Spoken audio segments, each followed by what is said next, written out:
সেদিনকে যদি ইডি ঢুকতে পারতো, ইডি কিন্তু ওই পার্থর বান্ধবীর মতো, পার্থর প্রেমিকার মতো আরেকটা টাকার পাহাড় বাংলার মানুষকে উপহার দিতে পারতো, দেখাতে পারতো। সেই জায়গাটা আটকানোর চেষ্টা হয়েছে। এমনকি শাহজাহান শেখ 5খানা মোবাইল বালু মল্লিক গ্রেপ্তারের পর ভেঙে ফেলেছে, যাতে সমস্ত তথ্য লোপাট হয়।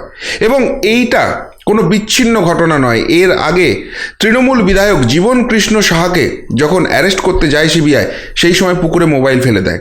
সুতরাং এগুলো কি কোনো একজনের সিদ্ধান্ত, একজনের অনুপ্রেরণা যেখান থেকে আসছে এবং সবাই একই ওয়েতে এক্সিকিউট করছে?